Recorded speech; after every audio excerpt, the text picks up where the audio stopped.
오늘 이 새벽에 하나님 앞에 나오신 여러분 한 분 한 분에게 하나님의 은혜가 넘치기를 원합니다. 여러분이 어디에 계시든 그곳에서 하나님이 오늘 말씀하시고 새로운 도전을 주실 것입니다. 하나님의 선한 능력의 역사가 오늘도 우리와 함께 있음을 믿습니다.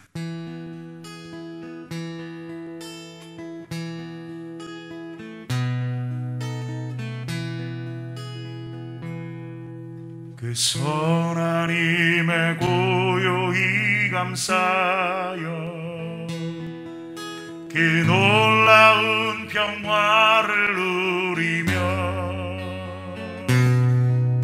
나 그대들과 함께 걸어가네. 나 그대들과 한 해를 여네. 지나간 어물 어둠의 날들이 무겁게 내 영혼 짓눌러도 오 주여 우릴 외면치 마시고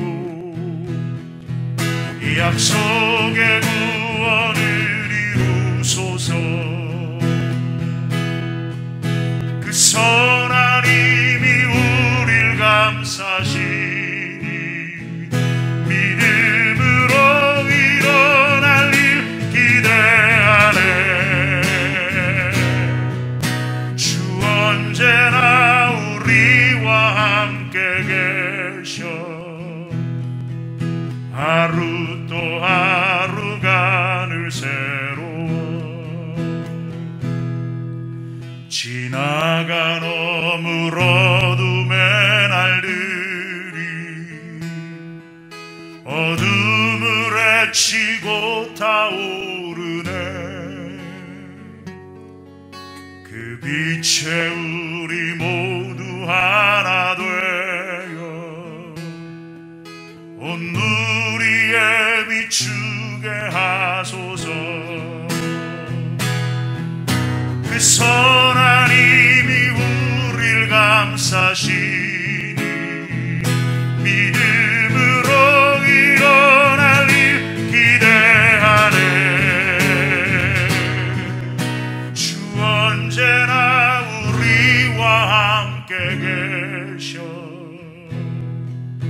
하루 또 하루가 늘 새로워. 주께서 밝히신 작은 촛불이 어둠을 헤치고 타오르네. 그 빛에 우리 모두 하나 되어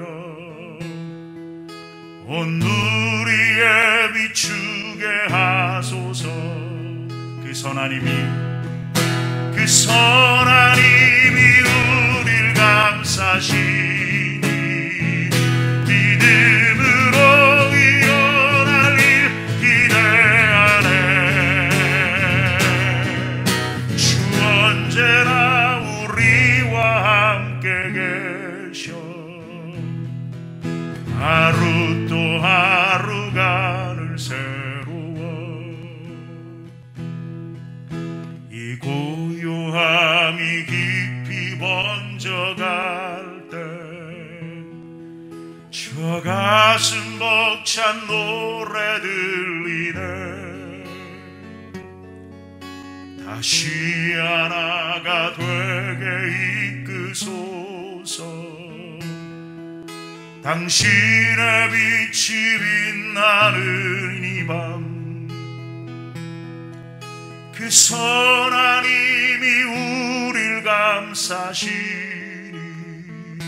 믿음으로 일어날 일 기대하네. 주 언제나 우리와 함께 계셔. 하루 또 하루가 늘 새로워. 그 선한 힘이 우릴 감싸시니 믿음으로 일어날 일 기대하네.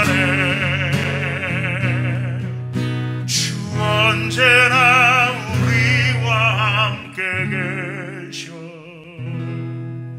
하루 또 하루가 늘 새로워.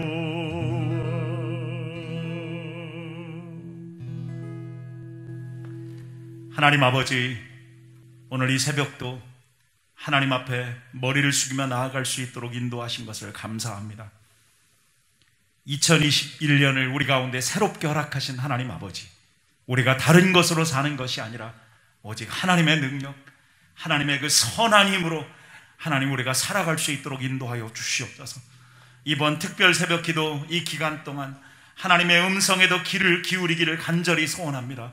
주여 주여 마음껏 말씀해 주시고, 특별히 오늘 고성준 목사님을 통하여 다시 한번 말씀하실 때 하나님, 우리를 향한 하나님의 뜻과 하나님의 그 계획이 하나님 2021년 한 해 동안 멋지게 이루어져 갈 수 있도록 하나님 정말 우리의 중심을 하나님께 둘 수 있도록 하나님 역사해 주시옵소서. 혹이라도 내가 계획하고 내가 만들어가고 하나님 내가 하려고 했던 모든 것들을 나한테 내려올 수 있도록 인도해 주시고, 하나님 중심으로 정말 내 인생을 이끌어 가시는 하나님 중심으로 다시 설 수 있도록 인도하여 주시옵소서. 하나님께서 오늘 이 새벽에 일하시기를 간절히 소원하며 예수님의 이름으로 기도합니다. 아멘. 할렐루야. 2021년 특별 새벽 기도에 오신 여러분들을 주님의 이름으로 축복합니다. 우리 한번 이렇게 인사하기를 원합니다. 아름다운 당신을 보니 내 마음이 뛰기 시작합니다. 아름다운 당신을 보니 내 가슴이 뛰기 시작합니다. 연애하는 감정이 아니고요, 사무엘을 볼 때에, 사무엘이 다윗을 볼 때에 하느님의 꿈을 이룰 그 하느님의 사람을 볼 때 가슴이 뛰는 흥분입니다. 우리를 향한 하느님의 아름다운 꿈을 이룰 사람입니다. 데스티니죠. 우리는 지난 아침에 데스티니에 대해서 배웠습니다. 데스티니는 우리의 인생을 향한 하느님이 계획하신 길이고 우리 인생을 향하여 하느님이 인도하시는 길입니다. 다르게 얘기하면 우리 인생을 향한 하느님의 설계도입니다. 우리에게는 하나님이 우리에게 주어진 사명의 길입니다. 오늘은 데스티니에 대해서 좀 더 자세히 살펴보도록 하겠습니다. 오늘 저희들 함께 봉독하실 하나님 말씀, 창세기 1장 27절, 28절 말씀입니다. 한 목소리로 함께 봉독하시겠습니다. 하나님이 자기 형상 곧 하나님의 형상대로 사람을 창조하시되 남자와 여자를 창조하시고 하나님이 그들에게 복을 주시며 그들에게 이르시되 생육하고 번성하여 땅에 충만하라. 땅을 정복하라. 바다의 고기와 공중의 새와 땅에 움직이는 모든 생물을 다스리라 하시느니라. 그 데스티니는 언제나 지경을 넓히는 일과 연결되어 있습니다. 오늘도 큰 은혜가 있고 큰 도전이 있기를 주의 이름으로 축복합니다. 말씀 듣겠습니다. 어제에 이어서 오늘도 데스티니에 대한 이야기를 계속 이어서 살펴보려고 합니다.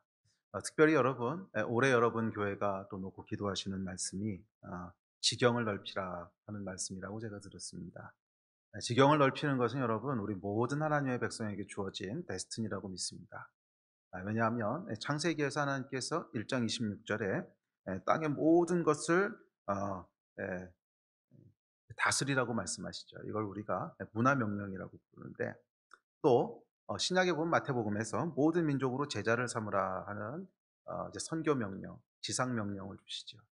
그래서 하나님께서 성경을 통해서 당신 백성에게 주신 가장 중요한 명령이 두 가지입니다. 땅의 모든 것을 다스리고 통치하라 하는 문화명령과 모든 민족을 제자 삼으라 하는 지상명령, 이 두 가지가 모든 하나님의 백성에게 주신 근본적인 데스티니인데, 이 두 가지 데스티니는 모두 지경을 넓히는 것과 연결되어 있습니다. 그렇죠. 죄로 말미암아 이 땅의 모든 질서가 무너지고 하나님의 나라가 무너지게 됩니다. 그런데 그 가운데 하나님의 백성들을 통해서 다시 하나님 나라를 세워가시고 다시 질서를 회복해 가시는 역사가 우리 주님이 당신 백성들에게 이 땅에서 주신 사명입니다. 그래서 우리는 복음을 전함으로, 선교함으로 이 지경을 넓혀가는, 그러니까 하나님께서 주신 이 하나님 나라의 그 질서들을 넓히고 확대해가는 그 사명이 저희의 데스티니고, 또한 그곳을 주의 말씀대로 잘 통치하고 다스리는 것이 모든 하나님의 백성의 데스티니인 줄 믿습니다. 자, 그런데 이렇게 지경을 넓혀가는 데스티니에 있어서 중요한 것 한 가지를 오늘 함께 나누면서 좀 은혜를 나누려고 합니다. 그것은 지경을 넓히기 위해서는 그 시대에 하나님께서 행하시는 일들을 잘 분별해야 된다고 하는 것입니다. 지경을 넓혀가는 것은 그냥 우리가 무작위로 계속 복음을 전해가는, 그것도 물론 뭐 좋은 일이긴 하지만 그것보다는 조금 더 전략적인 얘기입니다. 무슨 얘기냐면 각 시대마다 하나님께서 행하시려고 하는 중점적인 일들이 있다는 거예요. 자, 예를 들어 봅시다. 뭐 구약도 마찬가지고 신약도 마찬가지고 하나님께서 각 시대마다 하나님의 어떤 통치와 그리고 하나님의 질서를 회복시켜가는 어떤 특별한 지역, 특별한 영역들이 있습니다. 그러니까 예를 들어서 모세 때는 어땠습니까? 모세 때에도 뭐 여러 가지 하나님께서 일들을 하셨을 거예요. 그래서 하나님의 백성들을 모으기도 하시고 또 각 가정을 치료하기도 하시고 뭐 여러 가지를 하셨겠지만, 그 시대에 하나님께서 중점적으로 이루시고자 하는 일은 뭐였냐면 출애굽하는 거였습니다. 그래서 하나님 나라의 하나님 나라의 이야기는요, 역사성이 있습니다. 모든 시대에 똑같은 역사가 반복되는 것이 아니라 스토리라인이 있다는 거예요. 그래서 구약 때는 이집트에 포로로 돼 있던, 포로로 잡혀있던 이스라엘 백성을 모세의 시대에 하나님께서 건져내셔서 가나안 땅에 정착하게 하시는, 그래서 그 시대에 하나님께서 행하시고자 하는 영역의 확장은 뭐였냐면 애굽을 벗어나서 가나안 땅에 들어가는, 그래서 새로운 가나안 땅을 차지하는 것이 그 시대에 하나님이 확장하시고자 하는 메인 어떤 그런 그 사역이었습니다. 자, 반면 시간이 좀 흐르고 나면 엘리야의 때가 됩니다. 엘리야의 때에는 바알 숭배가 아주 편만하게 사람들의 영혼을 다 갉아먹고 있을 때였습니다. 그래서 그 시대에 하나님께서 이루시고자 하는 회복은 뭐였냐면, 영역은 뭐였냐면 다시 백성들을 하나님께로 돌아오게 하는, 바알 숭배라고 하는 우상 숭배를 다 제해버리는, 그것이 그 시대에 하나님께서 하시고자 하는 가장 중점 사역이었습니다. 성경 역사뿐만 아니라 교회에서도 마찬가지입니다. 교회 역사를 보면 중세 때 하나님께서 행하셨던 일은 뭘까요? 중세 때는 타락으로 말미암아 구원이 무엇이라고 하는 것을 다 잃어버리게 되죠. 그 가운데 하나님께서 구원이 무엇인지를 다시 한번 회복시켜 가시는, 구원을 회복하는 종교개혁이라고 하는 게 그 시대에 하나님께서 가장 중점적으로 행하셨던 일일 겁니다. 그리고 18세기, 19세기가 되면 오랜 시간 동안 멈춰있던 선교의 문들이 다시 열리기 시작하면서 개신교의 위대한 선교 시대가 시작됩니다. 분명히 그땐 하나님께서 복음을 이제 모든 열방에게 전하기 시작하는, 그것이 그 시대의 중점 사역이었습니다. 자, 그런데 18세기, 19세기, 20세기로 넘어오는 한 200년 조금 넘는 개신교의 이 선교 역사를 보면, 그러니까 개신교의 선교 역사는 지경을 확장해가는 그 역사입니다. 그래서 하나님의 역사가 넓어져가는 그 역사인데, 이 역사도 보면 그냥 무분별하게 아무데나 막 역사가 일어나는 게 아니라 각 시대마다 하나님께서 정확히 행하시려고 하는 일이 있습니다. 자, 예를 들면 20세기 초부터 한 1970년대, 80년대까지 가장 활발한 선교적 열매가 나왔던 곳은 아시아입니다. 특별히 중국과 한국, 이런 나라들을 통해서 19세기 말에서 20세기로 넘어가면서 중국과 한국 가운데 많은 열매가 나오게 됩니다. 그때가 하나님께서 그 지역에 집중하셨던 때지요. 그러다가 1990년대, 2000년대가 되면 지금 우리가 중앙아시아라고 부르는 뭐 스탄 하는 나라들, 그곳에 큰 선교적인 돌파가 일어나게 되고 영역이 확장되게 됩니다. 이유가 뭐냐면 1990년대 초반에, 93년이죠 아마, 소비에트 연방이 이제 무너지게 됩니다. 92년인가 3년인가 소비에트 연방이 무너지게 되면서 거기에 묶여있던 나라들이 이제 스탄 국가들이 다 독립을 하게 됩니다. 근데 독립을 하게 되면서 무슨 일이 벌어지냐면 각 나라마다 여러 가지 필요들이 생기는데, 첫째는 민족적인 정체성에 대한 필요가 생깁니다. 그 전까지는 소련이라고 하는 한 나라에 묶여 있어서 그런 필요가 없었는데 독립하면서 민족적인 정체성이 필요하고, 두 번째는 이제 경제적인 필요가 생기기 시작합니다. 그러면서 금이 가기 시작하는데 이제 크랙을 타고 복음이 들어가기 시작하죠. 그러면서 90년대, 2000년대에 중앙아시아의 큰 선교적인 돌파와 열매를 보게 됩니다. 그게 뭘까요? 하나님이 하시는 일이에요. 역사는 여러분 하나님의 작품입니다. 소련을 붕괴시키신 것도 하나님이시고, 그래서 중앙아시아에 영역을 확장할 수 있는 문을 연 것도 하나님이세요. 자, 이렇듯이 이 성경의 역사를 보고 또 이 교회 역사를 보면 각 시대마다 하나님께서 중점적으로 행하시는 일들이 있어요. 그리고 이 하나님의 행하시는 중점적인 일에 참여하고 뛰어드는 사람은 그 시대의 놀라운 하나님 역사의 주인공으로 쓰임받고요. 그 시대에 하나님께서 그 사람과 그 교회의 지경과 영역을 놀랍도록 확장시키시고, 그러나 반대로 그 시대에 행하신 하나님의 일들을 제대로 이해하지 못하고 지엽적인 일들에 계속 집중하고 있으면 영역이 제한돼 버려요. 물론 그 사람들도 다 구원을 받고 하나님 나라에 가긴 하겠지만 이 땅에서 영역을 확장하는 데서는 아주 제한적이 돼버립니다. 저는 여러분 교회가 올 한 해 동안 많은 지경을 확장하시는 은혜를 보기 원하신다면 각 개인도 그렇고 교회도 그렇고 하나님이 행하시는 일을 분별하고 뛰어드시기를 예수 그리스도의 이름으로 축복합니다. 물론 우리 각 사람이 전부 다 선교사가 돼서 나가야 된다, 이런 의미는 절대로 아닙니다. 우리 각 사람은 어제 나눴듯이 데스티니에 의해서 일터에서 부르심 받은 분들은 충성되게 일터에서 사명을 감당하셔야 되고, 또 뭐 교육계에서 부르심을 받은 분들은 또 거기서 충성되게 감당하셔야 됩니다. 그러나 다 같이 인식하고 계셔야 될 게 있어요. 그건 뭐냐면 이 시대에 우리가 감당해야 될 사명이 무엇이다라고 하는 것을 다 같이 인식하고, 내가 비록 여기서 오늘 열심히 이 일을 감당해도 이 일은 결국 이 시대에 하나님이 행하시고자 하는 이 일과 연결돼 있어야 돼요. 그랬을 때 하나님께서 사업이면 그 사업에 축복하시고, 또 일터면 그 일터에 축복하시고, 교회면 그 교회에 축복하셔서 그 지경을 확장시키시는 줄 믿습니다. 자, 그래서 오늘은 저희가 이 주어진 시간 동안 이 시대에 그렇다면 하나님은 어떤 일을 행하시는가 하는 시대적인 키워드들을 잠깐 살펴보려고 합니다. 각 시대마다 하나님께서 역사는 하나님의 작품이라고 했지요. 그래서 하나님께서 각 시대마다 역사의 무대를 만드십니다. 역사의 무대를 만드시고 그 무대 위로 올리시는 민족들이 있습니다. 자, 예를 하나 들어볼게요. 4세기 5세기에 로마 제국 안에 만약에 뭐 신문이 있었다면, 뉴스페이퍼가 있었다면 가장 탑 뉴스는 뭐였을까요? 가장 탑 뉴스는 이제 모르긴 몰라도 4세기 5세기라면 분명히 로마 제국 안의 가장 탑 뉴스는요, 야만족들의 침략에 대한 거였을 겁니다. 로마 제국의 가장 큰 문제거리가 뭐였냐면 로마 제국 밖에 살고 있던 로마 사람들이 불렀던 야만인들이라고 불렀던 사람들이 있었어요. 그 사람들은 누구였냐면 뭐 게르만족이라든지 고트족이라든지 아니면 앵글로색슨족이라든지 뭐 이런 사람들이었는데, 그 당시엔 로마 제국 밖에 있어서 로마 사람들이 야만족들이라고 불렀습니다. 바바리안이라고 불렀던 사람들인데, 뭐 이 사람들이 계속 호시탐탐 로마의 국경을 넘어서 로마 제국 안으로 쳐들어왔습니다. 그런데 로마가 충분히 강했을 땐 상관이 없는데 로마가 좀 약해지게 되니까 계속 이들의 침략이 위협이 되기 시작합니다. 그러다가 결국 475년에 로마가 함락되면서 완전히 초토화가 되지요. 그러니까 여러분 생각해 보십시오. 지금 로마가 초토화돼서 다 멸망하고 죽느냐 사느냐 하는 정도의 위협을 받고 있었으니까 당연히 그 당시에 가장 뜨거운 핫 뉴스는 뭐냐면 이 야만족들의 침략에 대한 거였어요. 지금 고트족이 어디까지 쳐들어왔대더라, 뭐 지금은 뭐 잘 방어하는 로마 군대가 막았대더라, 뭐 이런 뉴스였을 것입니다.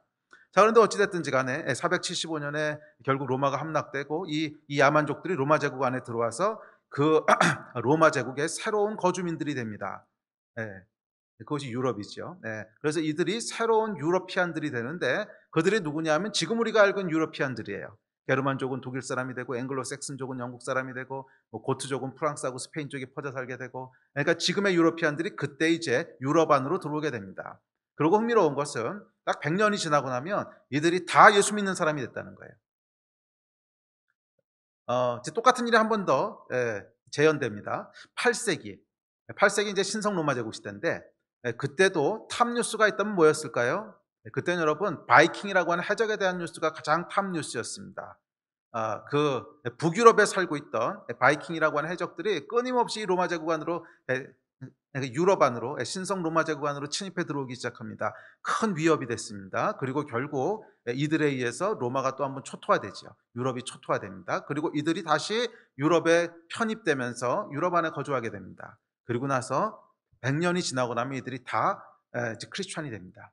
자, 그 똑같은 반복되는 역사를 보면 패턴이 있습니다. 패턴이 뭐냐면 하나님께서 어떤 민족을 역사의 무대 위로 올리신다는 거예요. 무대 위로 올리신다고 하는 건 뭐냐면 사람들로 보게 하신다는 거예요. 자, 그 당시 여러분 크리스찬들은 유럽 안에 있는, 그러니까 로마 제국 안에 있는 교회들밖에 없습니다. 교회가 아직 그 바깥으로 뻗어나가기 전이었어요. 교회는, 그러니까 교회는 하나님의 백성은 유럽 안에만 있습니다. 그래서 하나님께서 유럽인들에게, 교회에게 계속 보여주시는 거예요. 이런 사람들이 있다. 이런 사람들이 있다. 내가 너희에게 명령하기는 모든 민족에 가서 복음을 전하라고 했는데 지금 이런 사람들이 있고 내가 지금 이 민족을 구원하기를 원한다 하는 것을 보여주시는 거예요. 자, 그래서 하나님께서 역사의 무대 위로 올리시는 것은 항상 전 목적이 동일하다고 믿습니다. 그것은 내가 지금 이 민족을 구원하기 원한다는 사인이라는 거예요. 90년대 초반에 러시아가 붕괴됐을 때도, 그래서 세상의 모든 사람들이 러시아와 스탄 국가들을 집중했을 때도 그 이유는 뭐였어요? 내가 지금 이 민족을 구원하기 원한다는 거였어요. 또 19세기 말 20세기 초에 아시아와 한국이 많은 사람들의 관심을 끌기 시작했던 이유는 뭐예요? 선교사들이 들어가게 하시려고. 제가 이 선교 관련된 일을 하다 보니까 선교에 있어서 가장 중요한 건 두 개더라고요. 하나는 정보고요. 두 번째는 헌신이에요. 정보와 헌신이에요. 아무리 선교사들이 헌신을 해도 어디에 복음이 필요한지를 모르면 들어갈 수가 없지요. 아무리 미전도 종족이 있고 아무리 중요한 지역이 있어도 거기에 어떤 사람들이 사는지 누가 있는지 전혀 몰라요. 그러면 그건 선교가 일어날 수 없어요. 정보가 있어야 되고, 두 번째는 헌신돼서 갈 사람들이 있어야 돼요. 자, 그런데 4세기 8세기의 그 역사를 보면 무대 위로 올리시는 민족은 하나님께서 정보를 주시는 거예요. 당신 백성들에게 보라는 거예요. 이런 민족이 있는 것을 보라는 거예요. 두 번째는 그래서 헌신을 요구하시는 거예요. 그래서 누가 갈고? 누군가가 거기에 가서 복음을 전하기를 원하셨던 거예요. 그런데 아무도 가는 사람이 없었어요. 뭐 조금 가기는 했습니다. 그런데 뭐 거의 없었어요. 그래서 하나님께서 그 4세기에도 그렇고 8세기에도 그렇고 이 민족들의 침략을요 거의 100년 가까이 끄십니다. 그 이야기는 뭐냐면 100년 동안 기회를 주셨다는 거예요. 누가 갈까? 계속 역사의 무대에 올리시면서 이 민족을 누가 구원할까 계속 하나님 부르신 건데 아무도 헌신하는 응답이 없었어요. 그랬을 때 하나님께서 100년 만에 전략을 바꾸십니다. 이것을 선교 용어로는 자발적 선교와 비자발적 선교라고 부릅니다. 자발적 선교는 뭐냐 하면 자원해서 가는 사람들이 나오는 거예요. 그런데 비자발적 선교는 뭐냐 하면 아무도 가는 사람이 없으면 그럼 하나님께서 전략을 바꾸시는 거예요. 그래? 아무도 안 가? 오케이, 그럼 내가 데리고 오지 뭐. 그래서 불러오시는 것을 비자발적인 선교라고 얘기합니다. 그런데 비자발적인 선교가 일어날 때 문제가 있습니다. 대가를 치러야 돼요. 큰 피해를 입으면서 선교를 감당하게 됩니다. 자, 하여간 역사에서 그렇게 이제 반복적으로 일어났던 일입니다. 자, 4세기, 8세기 얘기를 하려는 것이 아닙니다. 지금은 어떤가요? 21세기는 어떤가를 우리가 한번 돌아보자는 거예요. 지금 우리에게 주어져 있는 사명은 뭐고 우리가 싸워야 될 싸움은 뭔가? 많은 사람들이 이 시대를 분별하는 데 있어서 조금 쉽지 않음을 느끼시는 것 같아요. 그래서 많은 분들이 모세의 때에 홍해가 갈라졌는데 엘리야의 때에도 계속 홍해가에서 이렇게 어슬렁거리십니다. 그래서 홍해에서 뭐 하세요? 여기 홍해가 갈라졌습니다. 아니요, 여러분, 그건 과거 얘기입니다. 엘리야의 때에는 홍해에 가야 하나님을 경험하는 것이 아니라 갈멜산에 가야 하나님을 경험하는 거예요. 시대마다 하나님이 하시는 일이 있다는 거예요. 지금 이 시대도 마찬가지입니다. 21세기에 과연 어디서 하나님이 역사하시는가? 과거를 우리가 매일 것이 아니라 지금 하나님이 어디를 역사의 무대 위로 올라오시는지를 계속 보셔야 됩니다. 21세기에 여러분 누가 역사의 무대 위로 올라오고 있습니까? 한번 뉴스를 생각해 보세요. 밀레니엄이라고 시작된 2000년부터 시작해서 지금까지 전 세계를 흔들었던 뉴스들. 지금은 또 약간 기류가 바뀌는 것 같아요. 코로나 팬데믹 때문에. 그 직전까지 뭐가 있었나 보시면 2001년이죠. 아마 9/11이 시작됩니다. 그래서 그러고 나서 이제 테러와의 전쟁이 시작되죠. 테러와의 전쟁이 시작되고 나서 어떻게 됩니까? 걸프 전쟁이 일어나죠. 그 전에 아프가니스탄 전쟁이 일어나고 이제 탈레반 잡는다고 아프가니스탄 전쟁이 일어나고 조금 있다 이라크 전쟁이 일어나고 그러고 있다 무슨 일이 벌어지냐면 이쪽에 이제 아랍의 봄이라 그랬어요. 민주화 운동이 중동 국가들 가운데 일어나게 되죠. 이제 그러고 있다가 조금 있다가 탈레반은 잡았는데 그리고 IS라고 하는 또 다른 그 테러 집단이 나오게 되고 그리고 나서 시리아 내전이 일어나게 되고 난민이 발생하게 되고 난민과 IS가 섞이면서 유럽과 서구권으로 많은 무슬림들이 넘어오게 되는데 그들과 함께 이제 테러가 넘어오게 되죠. 그러면서 유럽에 큰 문제가 일어나고 그 문제로 말미암아 영국이 이제 브렉시트를 선언하고 뭐 그런 일련의 일들이 지난 한 20년 동안에 가장 중요했던 뉴스 중에 하나입니다. 자, 여러분, 이 모든 뉴스에 반복적으로 등장하는 동일한 사람들이 있는데 누군지 아십니까? 네, 무슬림들이에요. 중동 무슬림들이 계속 반복적으로 올라옵니다. 그 이야기는 뭘까요? 정보를 주시는 거죠. 교회에게 보라는 거예요. 지금 이 시대에 내가 구원하기로 작정한 사람들이 있다는 거예요. 네, 정보를 주시는 겁니다. 만약 이들에게 아무도 접근하지 않는다면 무슨 일이 벌어질까요? 데리고 오실 거예요. 이미 여러분 그 일이 어느 정도 시작되지 않았습니까? 아무도 그곳에 가겠다고 얘기하지 않았을 때 결국 무슬림들이 우리 앞으로 계속 다가오는 것을 보지 않습니까? 동일한 하나님의 그 전략이고 또 동일한 하나님의 그런 메시지인 줄 믿습니다. 자, 그래서 이 21세기에는 분명한 것이 있습니다. 그것이 뭐 앞으로는 또 10년, 20년 지나면 또 다른 것으로 이제 또 다른 중심 사역으로 옮겨가겠지만 적어도 지금까지는 저는 하나님께서 집중하시는 것이 무슬림들을 향한 구원의 메시지라고 믿습니다. 그래서 여러분 실제로 중동에서는 이 시리아 난민들이 일어나면서요 얼마나 많은 역사가 일어나는지 몰라요. 얼마나 많은 역사가 일어나는지 몰라요. 저희 간증을 잠깐 나눌게요. 제 인생에 이렇게 초자연적으로 하나님께서 개입하셔서 말씀하신 사건이 2번 있었습니다. 저도 뭐 그렇게 영적으로 막 뭘 듣고 보고 하는 사람은 전혀 아닙니다. 저는 기도하면요 눈 감으면 까만 거밖에 안 보이고 주여 이제 말씀하십시오 그래도 고요해요. 고요해.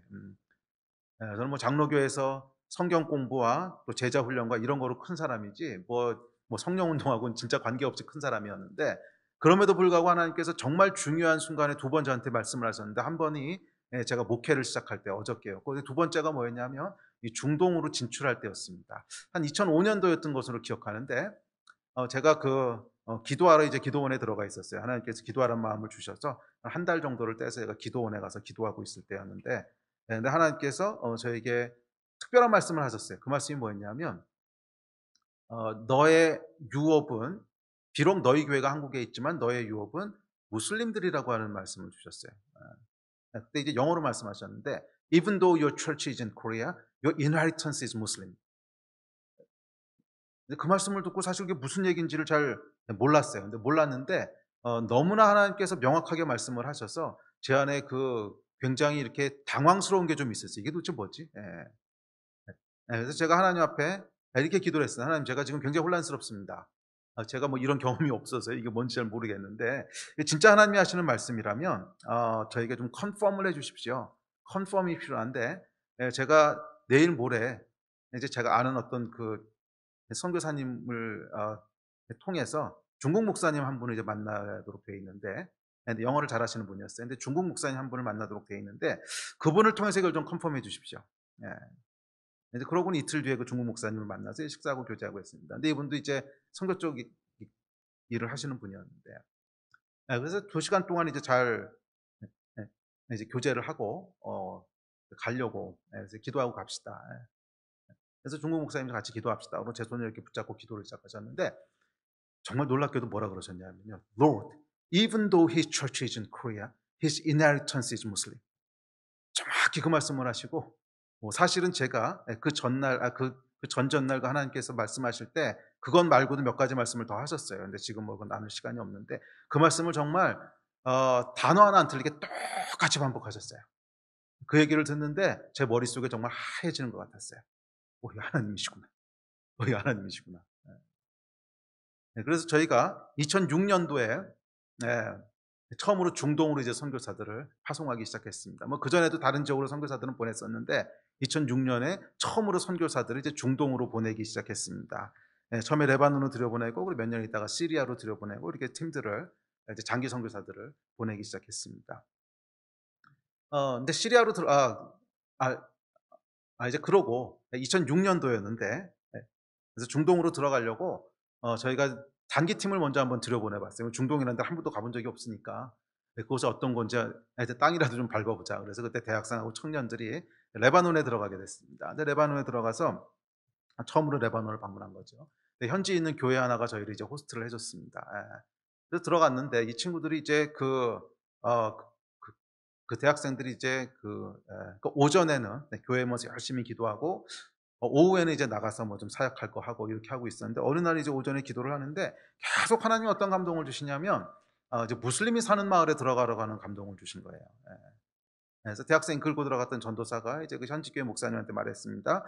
우리를 좀 무슬림 사는 마을에 데려가 줄 수 없습니까? 그랬더니 위험해서 안 된대요. 아니요, 지금 위험한 일 안 하고요. 그냥 들어가서 기도만 하고 나오겠습니다.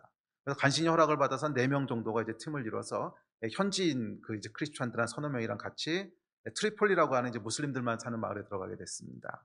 근데 그 마을은 이제 100% 무슬림들만 있는 마을입니다. 근데 그 마을에 들어갔더니 들어가자마자 한 소녀를 만났는데 15, 6살 된 소녀인데 날 때부터 장님인 소녀였어요. 예.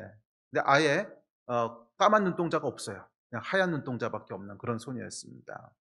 그 소녀를 보는 순간 이제 기도해 줘야겠다는 감동이 생겼습니다. 그래서 이제 그 소녀 부모를 만나서 우린 이싸, 그러니까 예수를 믿는 사람들인데 이 소녀를 위해서 좀 기도해 줘도 되겠습니까? 기도해 달라고.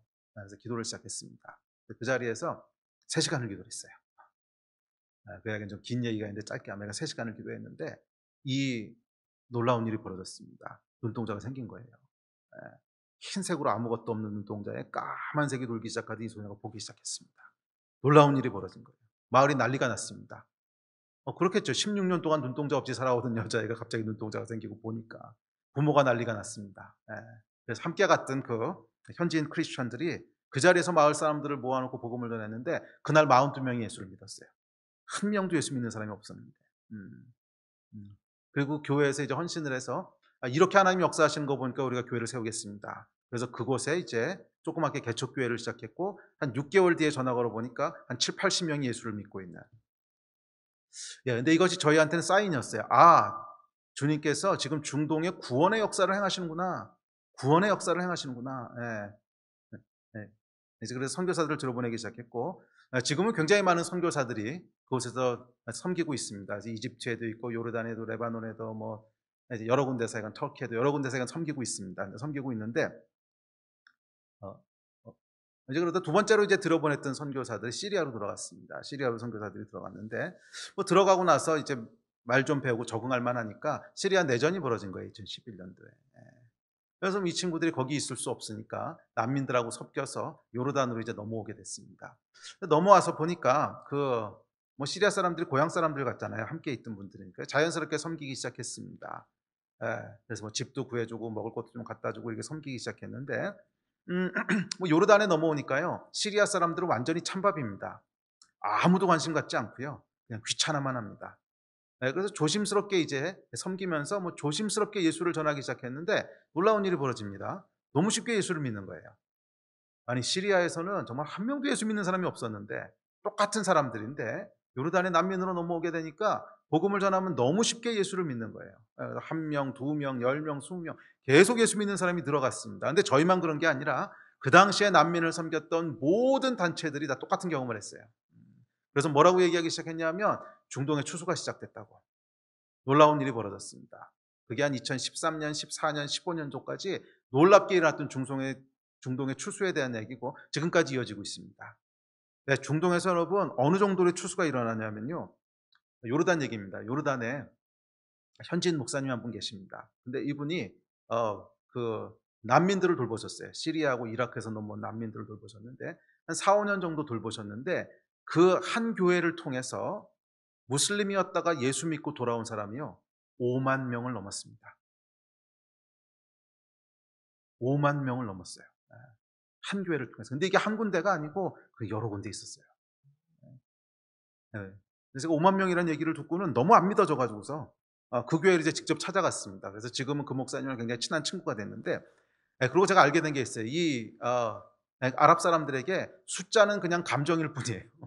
5만 명이라고 하면 5만 명인지 1만 명인지 2만 명인지 모르는 거 그냥 많다는 뜻이에요.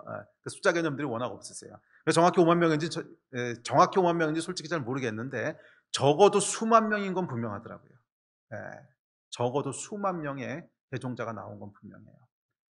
여러분 중동의 하나님께서 영혼들을 구원하시기로 결정하셨다는 거예요. 그리고 이 난민들의 이야기는 여러분 지금까지 이어지고 있습니다. 지금도 레바논에서 요르단에서 또 이집트에서 터키에서 수많은 난민들이 복음을 듣고 예수께로 반응하고 있습니다.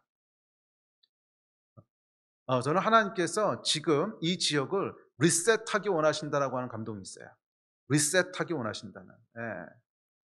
사실 이들의 미래가 어떻게 될까? 모르죠, 여러분. 시간이 지나고 나면 난민들은 다시 정착민이 될 겁니다. 그러면 복음에 대한 수용도는 훨씬 낮아질 거예요. 그러니까 지금은 난민이기 때문에 특별히 이들의 마음이 가난해져 있고 또 주변에 감시하는 사람도 없고 또 이슬람에 대한 어떤 회의도 들고 뭐 그런 것 때문에 예수를 믿지만 시간이 지나서 정착민이 되면 다 흐려질 겁니다. 그런데 이 열려있는 기간 동안 할 수 있는 일이 있습니다.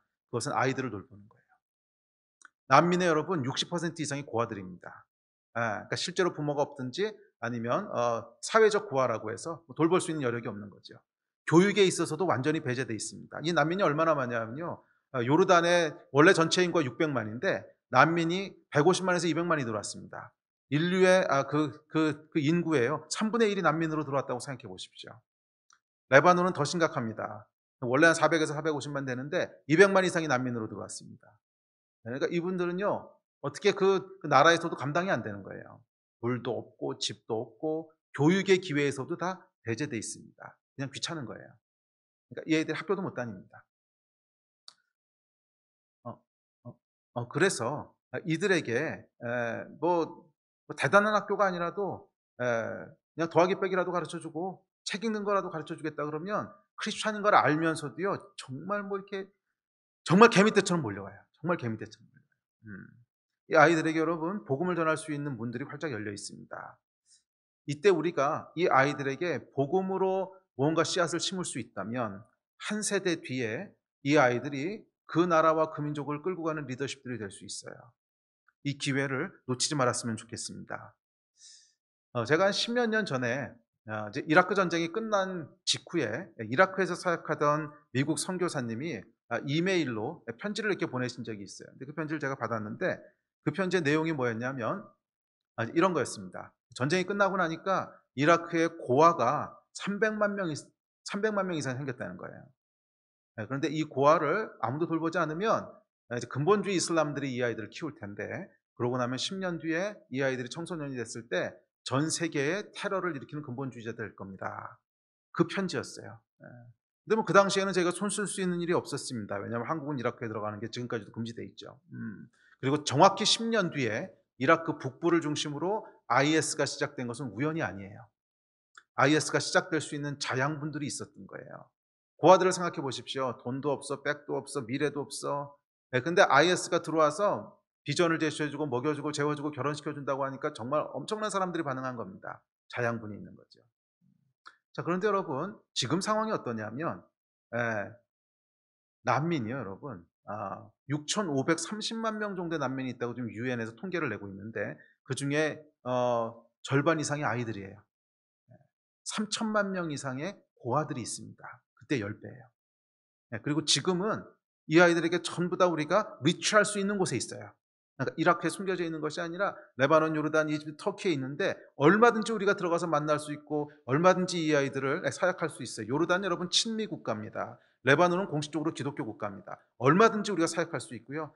아니면 그리스에 가도 난민들이 많습니다. 유럽입니다. 얼마든지 이 아이들에게 리치아웃 할 수 있어요.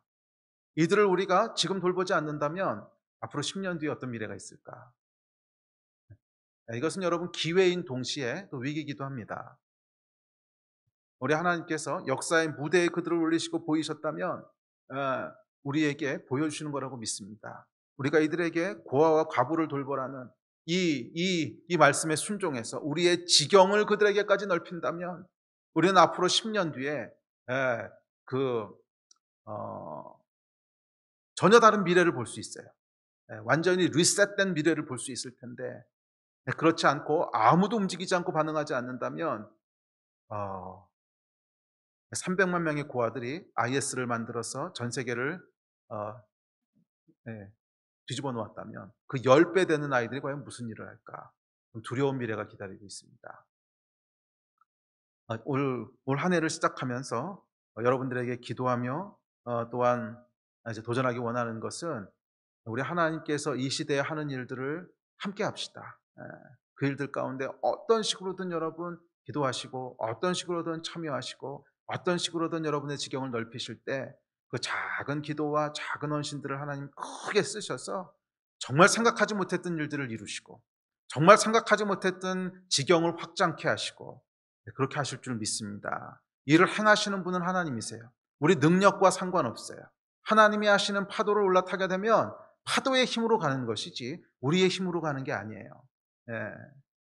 주님의 역사는 항상 그렇게 이루어져 왔어요. 우리 하나님께서 일으키시는 파도, 크고 작은 파도들이 있을 겁니다. 올 한 해도 여러분 주변 가운데 하나님이 일으키시는 크고 작은 파도들이 있을 거예요. 영적인 안목들을 가지시고 그 파도를 올라타십시오. 믿음을 가지고 올라타십시오. 그랬을 때 나의 힘으로 일을 이루는 것이 아니라 하나님의 힘으로 이루시는 놀라운 역사들을 보게 될 것이고 그 파도가 쓸고 가는 데까지가 여러분의 땅이 되고 또 여러분의 것이 되는 지경이 넓어지는 그 놀라운 은혜의 역사가 일어나게 될 줄 믿습니다. 그 은혜가 여러분과 또 여러분의 교회 가운데 충만하게 임하시게 되기를 주의 이름으로 축복합니다. 아멘. 우리 기도하겠습니다. 하나님, 우리 사랑하는 아름다운 교회 예수 그리스도의 이름으로 축복합니다. 지경을 넓히라고 하는 그 마음과 기도로 한 해를 시작하오니 우리 하나님께서 그 지경을 강권적으로 넓혀주시고 은혜로 지지하여 주셔서 정말 하나님의 역사가 확장되는 일들을 보게 하여 주시고 이 시대에 하나님이 행하시는 일들 다 경험하고 갈 수 있도록 주여 축복하여 주시옵소서. 한 분 한 분을 예수께서 붙잡아 주시고 한 분 한 분을 주님께서 파도 위에 세우셔서 우리 하나님이 행하시는 일들을 다 따라가는 놀라운 역사가 일어나게 하여 주시옵소서. 감사합니다. 주 예수 그리스도 이름으로 기도했습니다.